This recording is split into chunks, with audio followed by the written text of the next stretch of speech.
जब से मेरी बेटी को मैंने ये नाश्ता बनाना सिखाया, मेरी नातिन तो सप्ते में 2 से 3 बार ये नाश्ता जरूर बनवाती है। साथ ही आप देखेंगे इस वीडियो में हम एक ऐसी चीज बनाएंगे जो मार्केट में काफी महंगी मिलती है और घर में बहुत ही हाइजेनिक और खाने में इतनी फ्रेश कि अगली बार कभी भी आप बाजार से नहीं खरीदेंगे।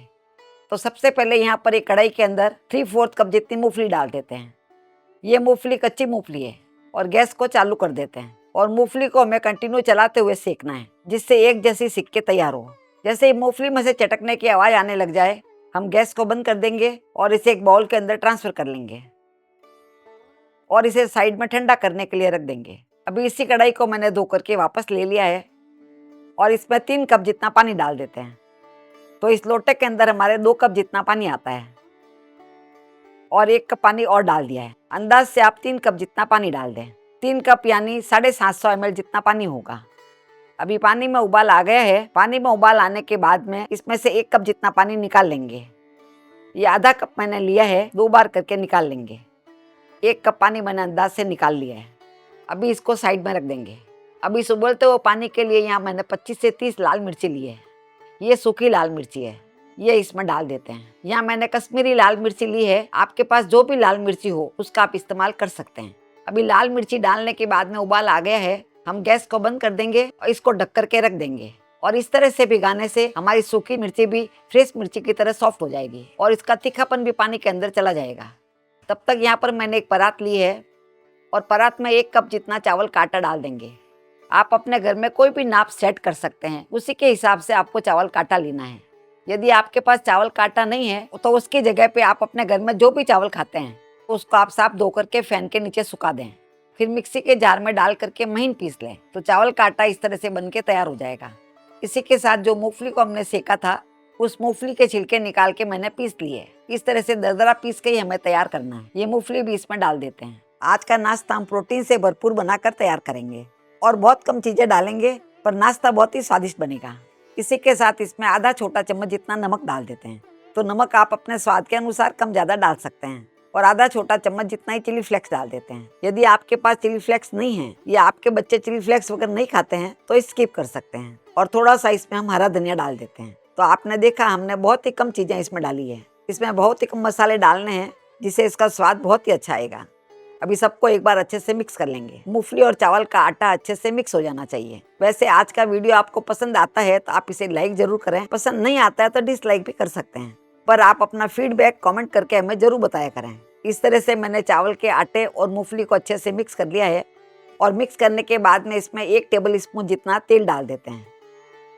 तेल डालने से इसमें सॉफ्टनेस बहुत अच्छी आएगी। वैसे तो मूंगफली के कारण से भी सॉफ्टनेस आ जाएगी पर तेल डालने से ये खाने में सूखा सूखा नहीं लगेगा। इस तरह से मिक्स कर लेना है। अभी जो उबला हुआ पानी को हमने निकाल के रखा था वो थोड़ा थोड़ा करके इसमें डालेंगे। पानी बहुत ही गर्म है, हाथ से मिक्स नहीं करें, थोड़ा थोड़ा करके डालें और इस तरह से मिक्स कर लें। एक साथ में बहुत ज़्यादा नहीं डालें। पानी इसमें उबला हुआ ही डालना है और अच्छे से मिक्स कर लेना है। 1 कप चावल का आटा लिया था इसीलिए इसमें 1 कप जितना ही पानी जाएगा। आटा हमें बहुत ज़्यादा हार्ड नहीं गूंदना है। ये पूरा पानी मैंने 1 कप जितना डाल दिया है। अब ये थोड़ा ठंडा हो गया है, अभी हाथ से मिक्स कर लेंगे। इसमें मूंगफली का स्वाद बहुत ही अच्छा आएगा। गूंदते समय भी मूंगफली की खुशबू बहुत ही अच्छी आ रही है, इसीलिए हमने इसमें अदरक, मिर्ची, लहसुन कुछ भी ऐड नहीं किया है। खाली थोड़ा सा चिली फ्लेक्स डाला है और नमक डाला है। इसका लुक भी आप देख पा रहे कितना अच्छा लग रहा है। इसी तरह से हमें आटा गूंद करके तैयार करना है। न तो ज्यादा हार्ड है न ही ज्यादा सॉफ्ट है, एकदम परफेक्ट आटा गूंद के तैयार हुआ है। इस तरह से इकट्ठा करने के बाद में ढक करके इसे 5 से 7 मिनट तक रख देंगे। 5 से 7 मिनट में चावल अच्छे से फूल जाएगा और आटा एकदम सेट हो जाएगा। 5 से 7 मिनट में देखिए अच्छे से सेट हो गया है। एक बार इसे फिर गूंद लेते हैं। इस तरह से इसे गूंद लेना है। चावल का आटा होता है वो अच्छे से भीग जाता है। अभी इसमें से छोटी छोटी लोई तोड़ लेंगे। इस तरह से छोटी सी लोई तोड़ लें। नींबू के आकार होता है उतना ही लोई तोड़ना है और गोल कर लेना है। और गोल करने के बाद में इसे हल्का सा सिलेंड्रिकल शेप दे दें, बहुत ज़्यादा नहीं देना है। साइज आप अपने हिसाब से छोटा बड़ा बना सकते हैं। दिखने में आप देख पा रहे हैं छोटा आलू होता है उसी तरह से दिख रहा है। तैयार होने के बाद में आप देखिएगा आपको बहुत पसंद आएगा। ये फटाफट हो जाएगा। मुझे तो आपको दिखाना पड़ता है इसलिए थोड़ी टाइम लगती है, नहीं तो ये बहुत जल्दी जल्दी होता है। वैसे आपको इस तरह की रेसिपी पसंद आती है, आप हमारे चैनल को सब्सक्राइब करके बेल आइकन जरूर दबा दें। जिससे जब भी हमारा नया वीडियो आएगा आपके फ़ोन में घंटी बज जाएगी। यदि आप फेसबुक पे देख रहे हैं तो आप हमारे पेज को फॉलो कर सकते हैं। इस तरह से हमने सभी बना करके तैयार कर लिए हैं। हमारे रेशियो में 18 बन के तैयार हुए हैं और लुक बहुत ही सुंदर आया है। अभी इसे साइड में रख देते हैं और यहाँ पर मैंने एक पैन लिया है और पैन के अंदर मैंने इस तरह से रिंग रख दी है और इसी के साथ इसमें 2 कप जितना पानी डाल देंगे। और यहाँ पर मैंने एक छलनी ली है और छलनी में थोड़ा तेल लगा देते हैं जिससे कि ये चिपके नहीं। थोड़ा सा इस तरह से तेल लगा लें। अभी जो नाश्ता हमने बनाया है वो पूरा नाश्ता इसमें जमा देते हैं। थोड़ा थोड़ा गैप इसके बीच में रखना है जिससे कि ये एक दूसरे से चिपके नहीं। यदि आपके पास इडली कुकर हो तो उसमें भी आप इसे स्टीम कर सकते हैं। अब पूरे नाश्ते को मैंने इसमें जमा दिया है। अभी हम गैस को चालू कर देते हैं। जैसे ही इसमें से स्टीम आने लग जाए इसको हमें ढक देना है और ढक करके इसे हम 10 मिनट तक पका लेंगे। 10 मिनट में ये बहुत ही अच्छे से पक जाएंगे। तब तक हम मिर्ची को देख लेते हैं। अभी मिर्ची भी हमारी अच्छे से ठंडी हो गई है और सूखी मिर्ची को हमने रखा था और मिर्ची देखिए कितनी सॉफ्ट हो गई है। जैसी फ्रेश मिर्ची हो वैसी ही सॉफ्ट हो गई है। यदि आप सब्जी की कोई ग्रेवी बनाते हैं उस समय भी आप मिर्ची को भिगा करके इसे पीस करके डालेंगे तो उसका कलर बहुत ही अच्छा आता है। अब इस मिर्ची को निकाल करके इसे मिक्सी के जार में ट्रांसफर कर लेंगे। इसके साथ थोड़ा पानी भी चला जाए तो टेंशन की कोई बात नहीं, क्योंकि इसको पीसने के लिए थोड़ा सा पानी हमें डालना ही पड़ेगा, जब भी इसका स्मूथ पेस्ट बनेगा। यदि आपको इसका तीखापन कम करना हो इसमें आप फ्रेश पानी का इस्तेमाल कर सकते हैं, पर मैं इसी पानी का इस्तेमाल करूंगी। यहाँ पर मैंने 1/3 कप लिया है और 1/3 कप जितना पानी इसमें डाल देंगे। जो मिर्ची भिगा के रखी थी वही वाला पानी मैंने इसमें डाला है। अभी ढक करके इसका स्मूथ पेस्ट बना लेंगे। तो आप देख पा रहे इसका पेस्ट बहुत ही अच्छा बन गया है और बहुत ही स्मूथ पेस्ट बना है। इसी तरह से बनना चाहिए।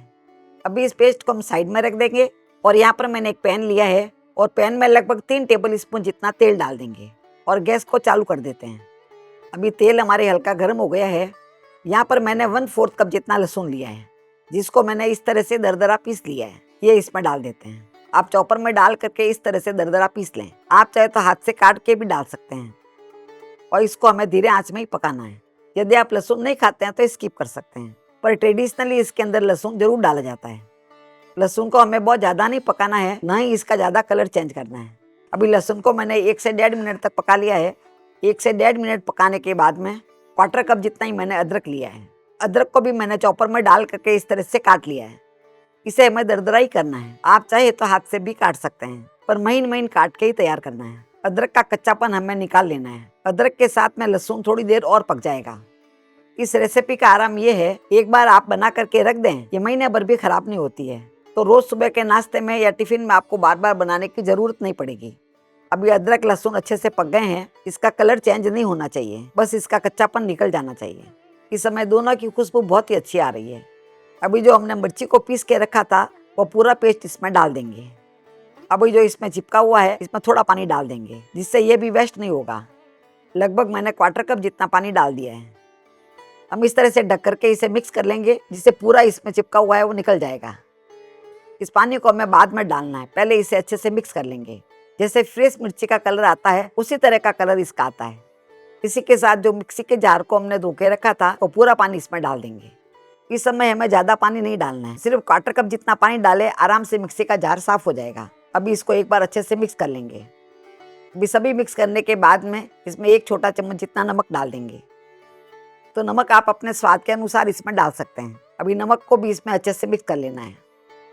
अभी आंच को धीरे करके इसको ढक देंगे, ज़्यादा तेज आंच नहीं रखें और 5 मिनट तक इसे पका लेंगे। 5 मिनट में सभी चीज़ें बहुत अच्छे से पक जाएगी। अभी इसे पकाते हुए लगभग 5 मिनट हो गया है। अभी इसे चेक कर लेते हैं। तो आप देख पा रहे हैं इसके ऊपर पूरा तेल छूट गया है। ये बहुत ही अच्छे से पक गया है। हमने मिर्ची को तो बहुत ही स्मूथ पीस लिया था, पर लहसुन अदरक को हमने दरदरा रखा था, इसीलिए देखिए पीस कितने सुंदर लग रहे हैं। ये दिखने में जितने अच्छे लगते हैं खाने में भी बहुत ही स्वादिष्ट लगते हैं। अभी इसमें कुछ चीज़ें और डाल देते हैं। तो यहाँ पर मैंने 2 टेबल स्पून जितना टमाटो केचप लिया है। इसमें हल्का सा मीठा टेस्ट आएगा जो इसके स्वाद को कई गुना बढ़ा देगा। यदि आपके पास टमाटो केचप नहीं है तो थोड़ा सा शक्कर डाल सकते हैं आप, और इसमें टमाटो प्यूरी डाल सकते हैं। यदि आपके पास वो भी नहीं है तो अदरक लहसुन के साथ में आप पिसे हुए टमाटर को डाल दें और अच्छे से पका लें। उसका भी लुक वैसे ही आएगा और स्वाद भी वैसे ही आएगा, पर इसमें आपको एक ही टमाटर डालना है। अभी सबको मैंने अच्छे से मिक्स कर लिया है और यहाँ पर मैंने आधा छोटा चम्मच जितना सोया सॉस लिया है। सोया सॉस हमें थोड़ा ही डालना है जिससे इसका कलर बहुत अच्छा आएगा। बहुत ज़्यादा डाल देंगे तो इसका कलर डार्क हो जाएगा। हल्का सा डालें जिससे लुक बहुत अच्छा आता है। अब तक तो आप समझ ही गए होंगे, आज हम बना रहे हैं बाजार जैसा सेजवान सॉस। इस तरह का सॉस बना के आप रख देंगे, आप इसे मोमोज के साथ खा सकते हैं। इसी के साथ यदि आप फ्राइड राइस बनाते हैं उसमें भी आप यदि डालेंगे तो वो सेजवान फ्राइड राइस बन जाएंगे, जो बच्चों को बहुत ही पसंद आते हैं। वैसे आपको मोमोज की रेसिपी सीखनी है तो मुझे कमेंट बॉक्स में लिख करके जरूर बताएं, वो भी मैं आपके साथ में जरूर शेयर करूंगी। इसमें भी आप देख पा रहे हैं उबाल आ गया है। अभी लास्ट में इसमें हम 2 टेबल स्पून जितना विनेगर डाल देते हैं। विनेगर डालने से इसमें हल्की सी खटाई भी आ जाएगी। इसी के साथ विनेगर प्रिजर्वेटिव का काम करता है, जिससे ये जल्दी खराब नहीं होता है। तो ये हमारे सेजवान सॉस बनकर के तैयार हो गया है। यही आप मार्केट से खरीदेंगे तो बहुत ही महंगा मिलेगा, पर आप अपने घर में बनाएंगे तो बहुत ही किफ़ायती बनेगा और हाइजेनिक भी बनेगा। साथ ही फ्रेश सामग्री की खुशबू तो इसमें बहुत ही अच्छी आती है। मेरी बेटी को जब से मैंने ये बनाना बताया है तब से वो अपने घर में हमेशा ये बना के रखती है, तो महीने भर उसके आराम से चल जाता है। और मैं भी मेरे घर में इसी तरह से बना करके रखती हूँ, इसीलिए हमें बाजार से लाने की जरूरत भी नहीं पड़ती है। अभी हम गैस को बंद कर देंगे और ढक करके इसे साइड में रख देंगे। अभी साइड में इसे पकाते हुए लगभग 10 मिनट हो गया है। इसे खोल के देख लेते हैं। 10 मिनट में आराम से ये पक जाते हैं, इसको चेक करने की जरूरत भी नहीं पड़ेगी। अभी इसे निकाल करके ठंडा करने के लिए रख देंगे। अभी यहाँ पर मैंने एक पैन लिया है और पैन में लगभग 1 टेबल स्पून जितना तेल डाल देते हैं और गैस को चालू कर देते हैं।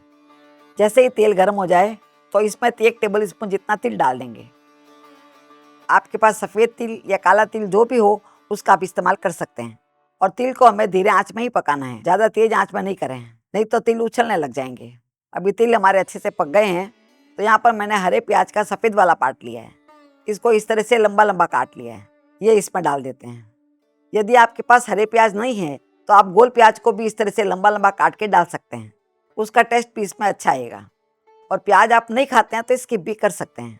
इनको हमें बहुत ज़्यादा नहीं पकाना है। अभी आप देख पा रहे हैं प्याज हमारे हल्के से सॉफ्ट हो गए हैं, इस तरह से सॉफ्ट हो जाना चाहिए।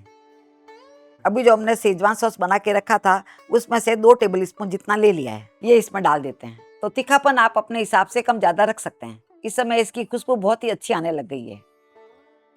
अभी जो नाश्ता हमने बना के रखा था वो पूरा इसमें डाल देते हैं। तो नाश्ता भी आप देख पा रहे हैं अच्छे से सेट हो गया है। यदि आपको हेल्दी खाने का शौक है तो इस नाश्ते को आप इसी तरह से खा सकते हैं, पर मैं इस तरह से थोड़ा छौंक के बनाती हूँ, जिससे इसका स्वाद कई गुना बढ़ जाता है। और ख़ास तौर से बच्चों को तो ये बहुत ही पसंद आता है। अभी इसे हल्का सा पका लेंगे, जिससे सभी मसाले इसके ऊपर अच्छे से लग जाए। अभी सबको मैंने अच्छे से मिक्स कर लिया है। अच्छे से मिक्स करने के बाद में थोड़ा सा मैंने हरा प्याज लिया है, ये इसमें डाल देते हैं। यदि आपके पास हरा प्याज नहीं है उसकी जगह पे हरा धनिया भी डाल सकते हैं। इस तरह से हमारे बहुत ही कम तेल का यह नाश्ता बनके तैयार हो गया है और प्रोटीन से भरपूर है, क्योंकि प्रोटीन हमारे बच्चों की ग्रोथ के लिए बहुत जरूरी है। इस तरह से बना करके उन्हें खिलाएंगे तो उन्हें तो बहुत ही पसंद आएंगे। इसमें हमने मीठा सोडा, बेकिंग पाउडर या इनो कुछ भी नहीं डाला है, फिर भी ये बहुत ही सॉफ्ट बन के तैयार हुआ है। हम भी जाकर के इसे गर्मा गर्म सर्व करते हैं। फिर मिलेंगे ऐसे ही दूसरे वीडियो में। तब तक के लिए बाय एंड टेक केयर।